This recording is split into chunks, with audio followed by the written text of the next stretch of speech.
The glass shattered before I even understood what was happening. I stood frozen under the soft chandelier glow, the crystal fragments of the champagne bottle cascading to the polished floor like frozen rain, and the warmth I felt trickling down the side of my face was not champagne. It was blood. My blood.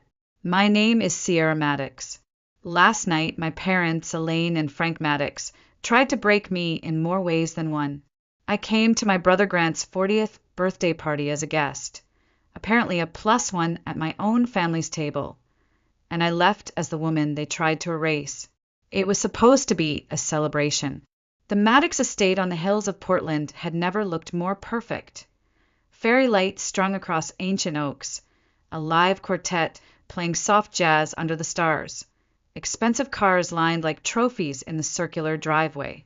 I had scrubbed my modest sedan inside and out, hoping, naively, that maybe, just maybe, tonight would be different, that I wouldn't be invisible, unwanted, forgotten. I wore my simplest navy blue dress, the one with clean lines and a single pearl button at the neck, the same pair of pearl studs I'd worn since college. In my hand, I carried a carefully wrapped, monogrammed pen set for Grant, a small but thoughtful gift. One I now realized never even left my purse. The valet barely concealed his surprise as I stepped out. "Name, please?" the young man with the clipboard asked politely at the grand entrance. "Sierra Maddox," I replied, shifting the gift bag nervously. His brow furrowed slightly as he traced down the printed guest list, and then turned the sheet toward me. There, beneath the grand Maddox family block heading, was everyone: Grant Maddox, Elaine Maddox, Frank Maddox, even distant cousins I hadn't seen in a decade, at the very bottom, in faint type, +1 guest of family. I smiled tightly, pinning the generic guest badge to my chest. The paper pulled awkwardly against the fabric of my dress as I moved into the house, my heels softly tapping the cool marble beneath my feet. The main ballroom doors swung open in front of me, spilling laughter, music, and the clink of expensive glassware. I was swallowed by it all, and yet felt completely alone. The chandeliers overhead sparkled like constellations. My place card led me to table 18, tucked awkwardly behind a support pillar, right next to the kitchen door where servers bustled in and out with plates and shouted "hot plate" warnings. My seat? Slightly off.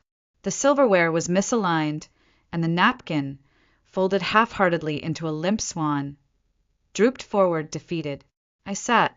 I adjusted the sad little swan out of instinct, brushing my fingertips over its thin wings, as if fixing that would somehow fix me. From my corner, I watched the Maddox family orbit, like stars at the center of their own universe. Grant stood at the head table, handsome and polished, receiving endless praise from relatives and corporate friends. He just made regional VP at 39. Elaine announced loudly to anyone who would listen, "Isn't that something?" No one looked toward table 18. No one acknowledged me. Once, Frank's gaze caught mine from across the sea of clinking glasses. A slight nod. Not warmth. Not love. Just a mechanical acknowledgement of existence. I sipped from my water glass, the chill grounding me as the door swung behind me repeatedly, pushing stale air onto the sad little swan. The toasts began. The applause rolled. The speeches flowed. Then a voice, deep and familiar, boomed over the microphone. "And now, a few words from someone very special to us. Please welcome Sierra Maddox." The applause tapered into confused silence as I stood slowly, stunned. I had not prepared a speech. I had no idea why I was being called.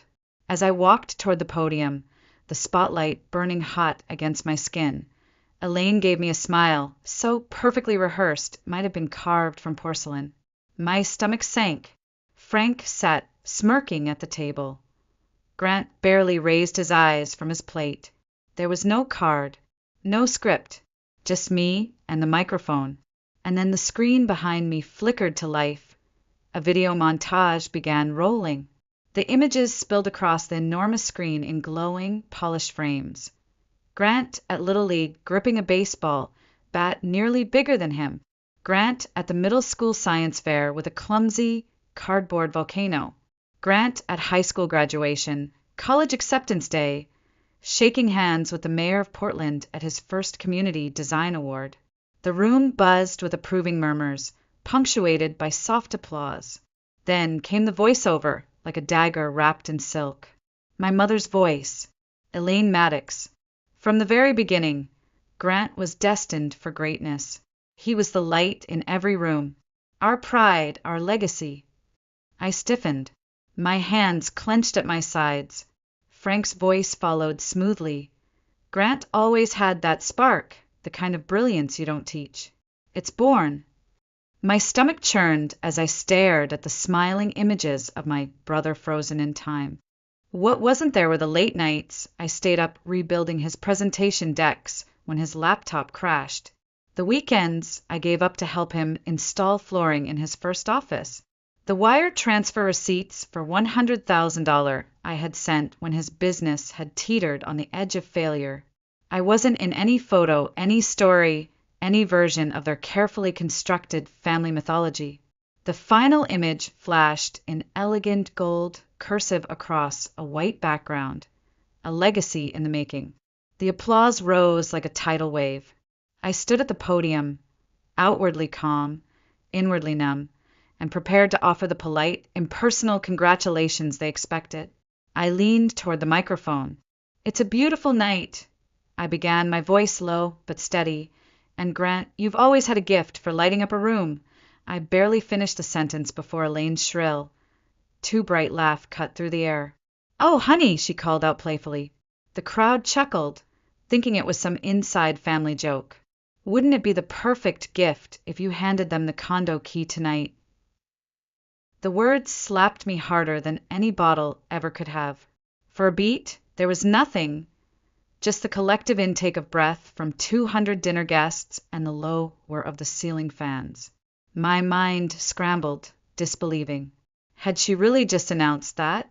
My condo, my home, the $600,000 two-bedroom sanctuary in the Pearl District that I had saved and worked for, sacrificed friendships and vacations for. They wanted me to publicly gift it to Grant and Tessa as a wedding present. I turned slowly toward Elaine, keeping my voice low so only she could hear. "What?" I whispered, stunned. She smiled, wide and glistening with false warmth. "You know the one in Portland. You're never there, always traveling for work. Grant and Tessa are newlyweds. It makes perfect sense." Frank's voice boomed from the table. "Come on, Sierra, it's just a formality. You don't need all that space. You don't even use the guest room." The crowd shifted, uncertain, whispering, some watching with wide eyes, others awkwardly sipping their champagne to avoid looking. I swallowed hard. It wasn't a suggestion. It was a maneuver designed so that if I refused, I'd be painted as selfish and ungrateful.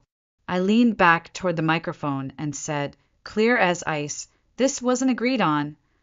A murmur rippled through the guests. Elaine flicked her hand, dismissively, as if waving away my words. "Don't be dramatic, sweetheart. It's just a gesture, a symbol of love." Every cell in my body tensed. I wanted to scream, to list every family bill I'd covered when Grant's company had faltered, to demand they remember every time I'd picked up the pieces of their golden child. But I didn't. I simply stared into my mother's eyes, into the mask of charm she wore so effortlessly, and I smiled. Not warmly, not sadly, but the kind of cold, measured smile that says, "I see you, and I will not forget this." I placed the microphone gently on the podium. It made the softest, yet most final thud. I stepped down. The party continued around me as though I had never existed. I never saw the next blow coming. I had barely made it 3 steps from the stage, weaving stiffly through the murmuring crowd, when I noticed Frank standing near the dessert table. His posture was rigid, arms tight at his sides, jaw clenched unnaturally hard. I slowed instinctively, a warning bell sounding faintly in my mind. Elaine stood just behind him, her crystal flute dangling from manicured fingers, whispering something under her breath with thin-lipped disgust. "She just embarrassed us!" I heard her hiss, whether intentionally loud or cruelly careless I'll never know. My eyes flicked across the room for a safe ally. Tessa looked away. Grant stared blankly at his untouched plate.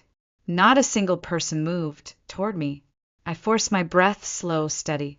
The polished marble under my heels gleamed too perfectly, reflecting my distorted silhouette like a stranger. Frank took a step forward and reached for the chilled bottle of champagne on the dessert table. I foolishly thought he was going to refill his glass. Instead, with terrifying swiftness, he pivoted and swung the heavy glass bottle sideways. I barely had time to gasp. The thick base caught me just above my temple. There was a sickening crack, then blinding white, not complete unconsciousness, but a nauseating flash like a camera bulb stuck in my brain. The room spun wildly as the pressure built inside my skull. Warmth oozed down the side of my face. Gasps rippled across the nearest tables. Someone whispered, horrified, "Oh my God!" Another voice answered, "Did he just—" I staggered, clumsily catching myself on the table edge, leaving a vivid red smear against the perfect white linen. A hush swept through the ballroom. Dozens of phone cameras raised in morbid fascination. Not a single hand reached out to help. "You ungrateful brat!" Elaine spat coldly, her voice sharp and precise as shattered glass. "We brought you into our home. We gave you everything." My vision pulsed violently, my heartbeat hammering against the wound. I pressed my palm against the wet heat on my temple. The pain was sharp, searing, but worse than the injury was the humiliation, the absolute betrayal. Two nearby guests whispered, "Is she acting? She's being dramatic, right?"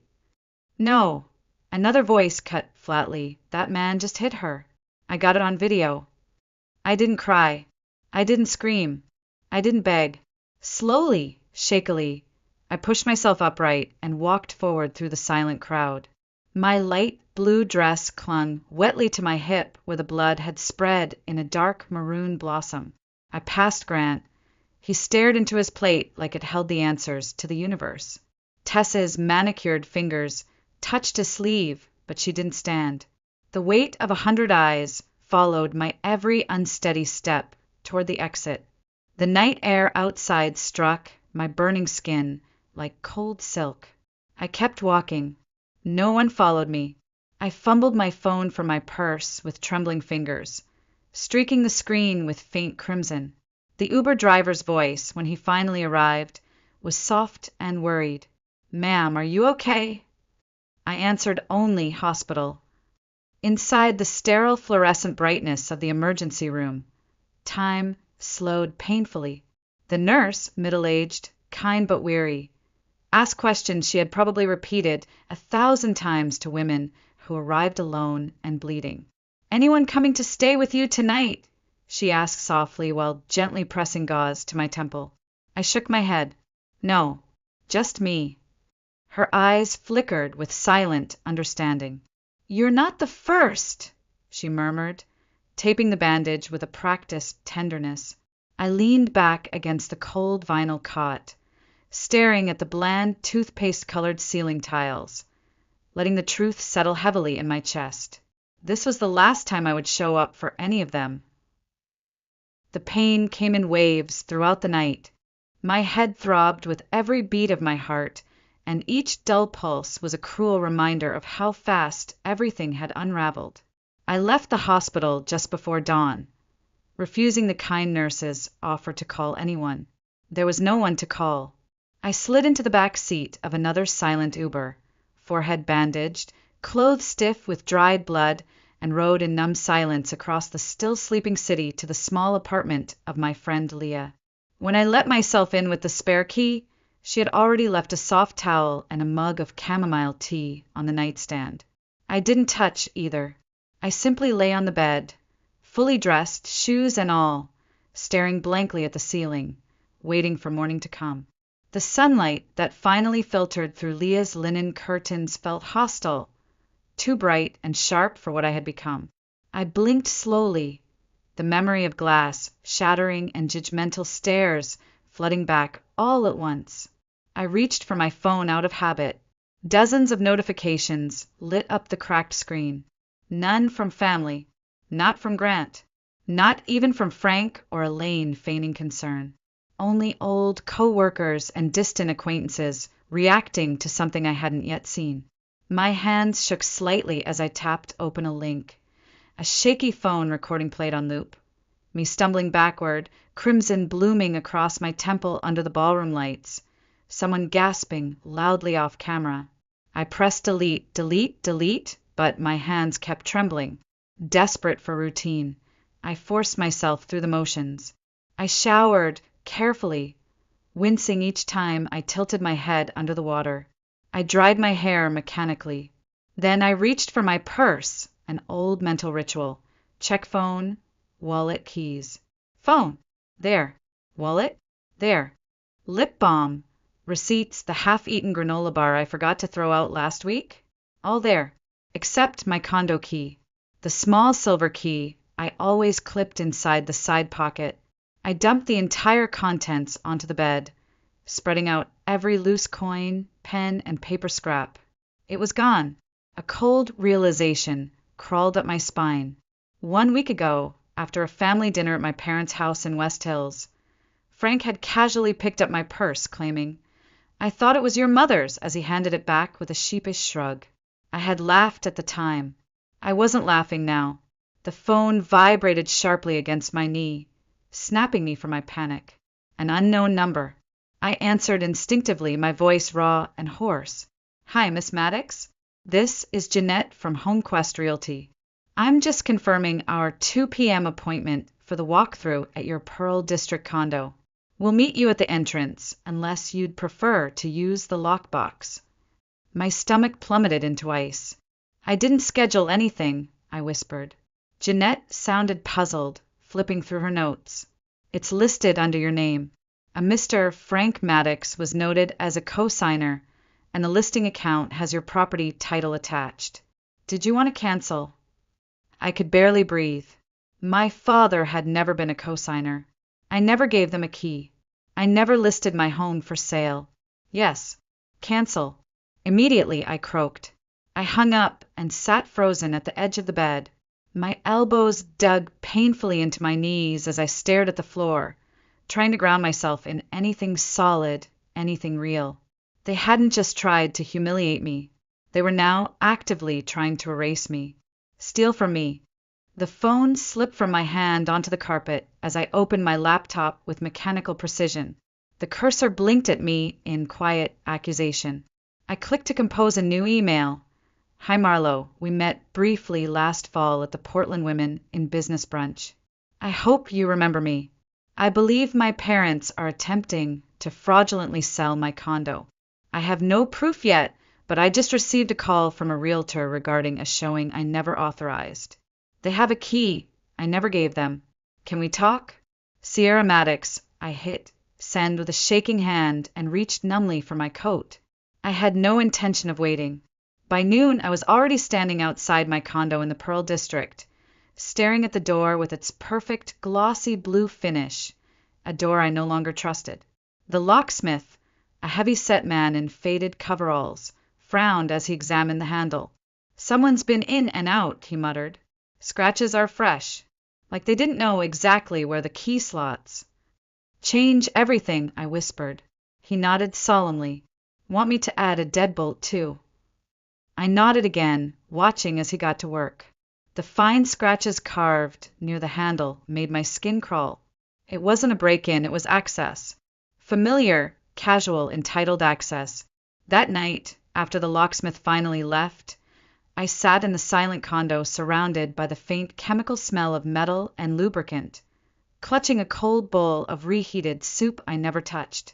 I stared at the darkened skyline of Portland through the window and whispered aloud into the empty room.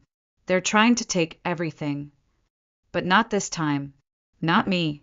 The email reply came at 8:13 a.m. sharp the next morning. Marlowe's response was short but decisive. I'm available anytime today. We'll fix this. I stared at the screen until my vision blurred from exhaustion. Before I could even gather my thoughts, another message arrived. The sender made my stomach clench. Elaine Maddox. The subject line was as disingenuous as the woman herself. Let's talk. I clicked. Sierra, we love you. This has gone far enough. Please come by the house this afternoon. No guests. Just us. Let's fix this. Mom. I stared at the words for longer than I should have. I wasn't angry anymore, not even hurt. What remained was something colder, heavier. Clarity.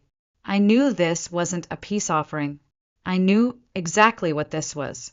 Still, I needed to see it through. Maybe some foolish, frayed thread of hope wanted to believe they might apologize. I slipped on my coat and keys and drove toward the house I had once called home. The front yard was manicured to perfection, solar lights lining freshly mulched flower beds. It felt staged. The porch swing that had creaked for decades sat suspiciously silent. Elaine opened the front door before I could even knock. Sierra, baby, she gushed, pulling me into a stiff embrace that was 3 degrees too cold. Thank you for coming. I stepped inside. The living room had been transformed into a stage theater set. Fresh orchids adorned the coffee table. A perfect lemon tea service sat waiting with my favorite shortbread cookies. The framed photographs had been rearranged, conveniently placed childhood memories of me and Grant at the lake. A blurry photo of me at my high school debate finals. Even the lighting had been softened to an almost cinematic glow. It was a performance. Grant was already there, perched on the armrest of the leather couch, staring at the floor, lips pressed into a tense line. He glanced up once, but said nothing. Tessa was conspicuously absent. Elaine gestured gracefully toward the armchair I used to sit in every Christmas morning to unwrap presents. We just want to make things right, she purred. I didn't sit. Frank appeared from the hallway, carrying a stiff manila envelope. His expression was unreadable, a blend of smugness and calculation. We've been thinking about how to prevent misunderstandings going forward, he said smoothly. We don't want anyone to get hurt again. I stared at the envelope. What is that? Just something to help define family boundaries, he replied, offering it like a peace offering. You know, to keep things fair and clear. I opened it slowly, heart sinking as the bold title burned into my vision. Deed transfer agreement. I flipped to the last page. My name on the title. Their signature lines awaiting mine. Legal language dressed up as civility. Internal arrangement, mutual understanding, asset clarification. My jaw clenched. You're asking me to sign over my condo, I said flatly. Elaine folded her hands delicately in her lap. It's just paperwork, sweetheart. You don't even use all that space by yourself. Frank snorted impatiently. You don't need to read the whole thing. Don't you trust us? I stepped back slightly, the air in the room suddenly heavier, denser. My gaze swept across the room. The curated photos, the cookies, the soft floral scent designed to lower my guard. They had laid a trap and disguised it as family. No, I said finally, voice razor-sharp but calm. You invited me here to give up the last piece of myself you don't already control. That's not what this is, Frank said, jaw tightening. I closed the folder with deliberate slowness, placed it carefully back on the polished coffee table, and let my fingers rest lightly on top of it. Yes, it is. I turned toward the door, pausing for a final look at the house. It didn't even feel like mine anymore.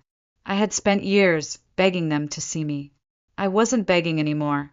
I'm not signing anything, I said, steady and final. Not now. Not ever. Elaine's voice wavered behind me, slipping ever so slightly from sweetness into panic. Sierra, please don't do this. Don't tear the family apart. I paused at the door without turning back. You already did that years ago.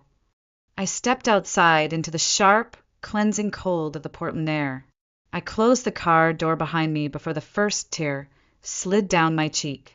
I didn't wipe it away. I let it fall freely as I pulled out my phone and dialed. Marlo picked up on the second ring. Sierra. I'm ready to go all in, I whispered. File everything. I didn't sleep that night. The minutes dragged mercilessly into hours as I lay in bed staring at the faint city glow leaking through the blinds. No music, no television, no mindless scrolling. Just the heavy silence pressing in like fog. I got up at dawn, made myself a bitter cup of black tea, and sat at my tiny kitchen table watching the steam rise and curl in the cold morning air. The condensation on the window blurred the outside world, almost like it was trying to shield me from what was coming. By 9:32 a.m., I was parked outside Marlo's downtown office. The building was eerily quiet compared to the normal weekday chaos. Inside, the receptionist gave me a sympathetic nod and waved me through. Marlo was already standing at his desk, sleeves rolled up, a thick file in hand. He didn't waste time. I reviewed everything last night, he said, gesturing for me to sit. They've left a mess, but here's the good news. I raised an eyebrow, exhausted and numb. There's good news. He flipped to the second page and tapped a signature line with his pen. You still legally hold the deed to the house they're living in. I blinked, the words not quite registering. What? Their home in West Hills? You bought it in 2010. Foreclosure rescue. They never filed the paperwork to transfer the title back into their names. They've been living there for over a decade under the assumption it was theirs. It isn't. I sat back in stunned silence, the weight of the information settling slowly like warm oil through cold water. I gave them a lifeline, I murmured. They turned it into a noose. Marlo's expression softened slightly. You have options. A lot of them. I stared down at the documents, at my own signature from 14 years earlier, unknowing then how prophetic it would become. For the first time in weeks, I felt something close to steady ground beneath my feet. I took a slow breath and picked up the pen he offered without hesitation. I want them out, I said firmly. All of them. I don't care how civilized it looks. File the notice to vacate today. By the time I walked back into my apartment that evening, the air felt different. It was still quiet but not suffocating. I brewed another cup of tea and stared out the window as the sun dipped low over the city skyline. There was no sense of triumph, just direction. I wasn't driven by rage anymore. They had already taken too much of my life through emotion. What I had now was colder, sharper, and far more dangerous to them. Detachment. The legal process moved quickly. Within 72 hours, the sheriff's department hand-delivered the official eviction order to my parents' home. I wasn't there to see it happen, but I didn't need to be. Grant, ever the compulsive chronicler of his life, shared a grainy security camera clip to the family group chat as if begging for attention. The shaky footage showed Frank opening the front door in a wrinkled bathrobe, holding a half-eaten piece of toast. His expression shifted rapidly from confusion to disbelief as the uniformed officer handed him the thick envelope. Elaine stood frozen behind him, mid-sip of coffee from her favorite porcelain mug, her lips parting soundlessly. Frank ripped open the papers, scanned them with wild eyes, and slapped them against the wall with a furious snarl. The clip cut off right as Elaine seemed to yell something at the officer, though the audio didn't capture it. I watched the video once, then again. I closed the app and put my phone down. The darkness of my apartment wrapped around me like a soft, protective shield. No music, no celebration, just the soft ticking of the kitchen clock and the distant hum of cars below. They were gone. For the first time, I allowed myself to believe it. The next morning, I didn't wake to the scent of coffee or the sound of my phone buzzing with demands.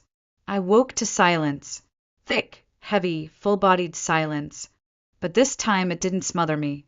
It cocooned me. I padded barefoot into the kitchen, made another mug of strong tea, and let it steep longer than usual. I stood at the window, watching condensation bead and trickle down the glass like tiny rivers, distorting the skyline into soft, watercolor blurs. For the first time, I didn't brace for the next blow. At 10:04 a.m., my phone vibrated against the counter. A notification from social media.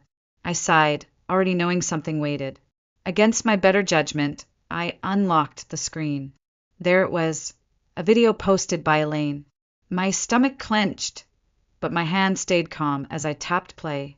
It was me, my voice cracking as I stood at Grant's party, saying those fatal words. This wasn't agreed on. The clip had been cut expertly, spliced between shots of Grant laughing with balloons and me standing rigid, alone under the stage lights. The caption read, "We raised her with love. We never expected betrayal." Beneath it, hashtag spilled like venom. Hashtag family matters, hashtag broken hearts, hashtag daughter of strangers, hashtag some kids are never satisfied. The comments preview sick of me. Ungrateful. We need the whole story. Some people just can't be pleased no matter how much you give them. They were rewriting history in real time. They weren't erasing me anymore. They were recasting me as villain.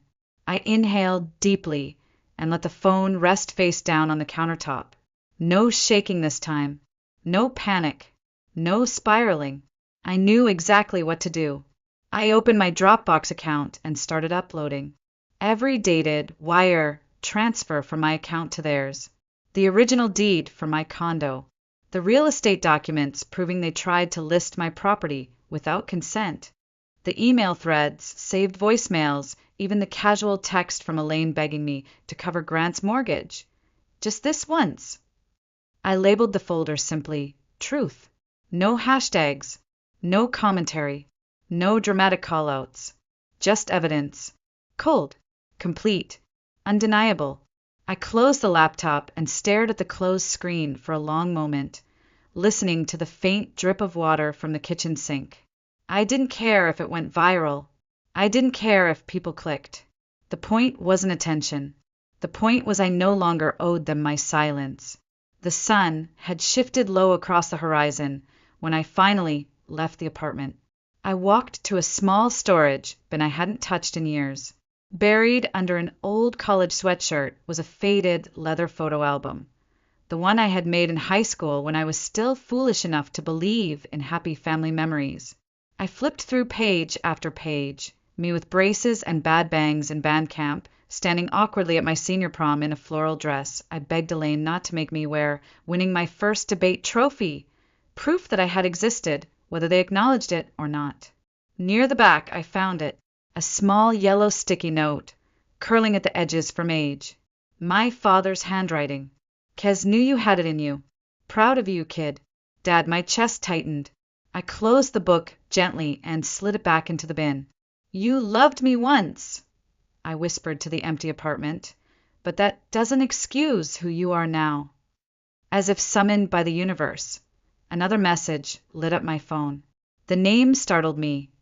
Uncle Marvin, Elaine's older brother. Someone I hadn't spoken to in years. Saw the folder. About time someone told the truth. If you need a witness, I'm here. I stared at the text for a long time.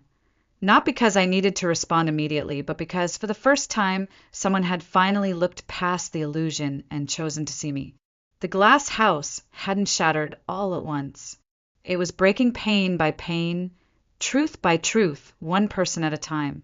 I placed the phone gently on the counter, made another cup of tea, and stood by the window as the last light of day dipped below the Portland skyline. I let the silence fill me. This wasn't weakness. This was revolution.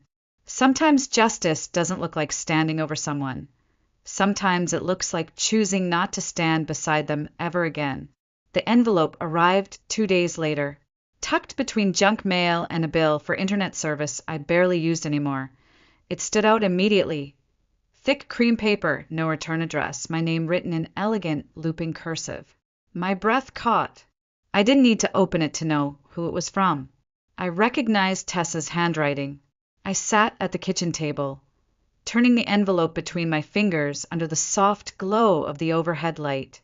Finally, I slid a letter opener along the sealed edge and pulled out the single sheet of stationery. The message was short, painfully simple. I'm sorry. I didn't know how far they went. You deserved better. Tessa, no excuses. No elaboration. No attempt to soften the edges. Just acknowledgement. A weight I hadn't realized I was still carrying lifted ever so slightly from my chest. I stared at the note for a long time, not out of indecision, but reflection. The part of me that once would have longed for reconciliation, that would have sprinted to meet even the smallest olive branch, had grown quiet, wiser, stronger. I thought about tearing it up.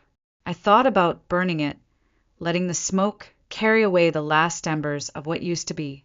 But then another voice inside me, calmer and older, reminded me that some fires just leave useless ashes. Some bridges don't need dramatic flames. They can simply fade unused. I placed the note back in the envelope and set it aside. I picked up my phone and wrote a check to the Portland Women's Shelter instead. In the memo line, I scrawled, in honor of a new beginning. I did not attend the baby shower. I did not call or text or reply. Some cycles don't need screaming conclusions. Some stories don't need fire. Sometimes silence, chosen freely, is its own revolution. That night, I cooked dinner, just pasta with olive oil, garlic, and thyme. Simple, clean, mine. I set 2 plates, not out of habit but intention. A soft knock at the door pulled me from my thoughts. I opened it to find Amina standing there, smiling, a bottle of red wine tucked under one arm and a tiny orchid plant cradled in the other. You need more green in here, she teased, brushing past me into the kitchen like she had always belonged. She placed the orchid by the window and turned to help me serve the plates. We ate slowly, talking about work, about books, about a terrible new show she was obsessed with and I promised I'd never watch. We laughed freely, the kind of deep, full-body laughter I hadn't realized I missed. At some point, my gaze drifted to the small linen swan folded neatly on the center of the table. The same one I had saved from that disastrous night, edges soft now, the crease less perfect, but still holding its shape, still standing, still mine. I thought about the girl I used to be, hiding in corners at parties, folding napkins like armor, smiling too brightly when ignored. I thought about the woman I had become. Not bitter, not cruel, just complete. I raised my glass toward Amina. To building our own tables, I said softly. She clinked her glass against mine, smiling, and never begging for a seat again. I let the warmth of the wine and her words settle deep into my bones. I didn't think about what they had lost. I thought about what I had reclaimed. Not just a condo or dignity, but presence, identity, a quiet kind of power they could never touch again. The next morning, light streamed into the apartment, unfiltered, unobstructed, clean, calm, mine. The folded swan still sat at the center of the table, like a silent sentinel of survival. I gently smoothed its edges with my fingertip and whispered into the soft stillness. They gave me back everything by trying to take it all. Sometimes the deepest wounds come not from strangers, but from the people who raised us. But this story wasn't about betrayal anymore. It was about reclamation, about peace, about becoming whole again. I glanced out the window at the city that was mine again and smiled. I was free,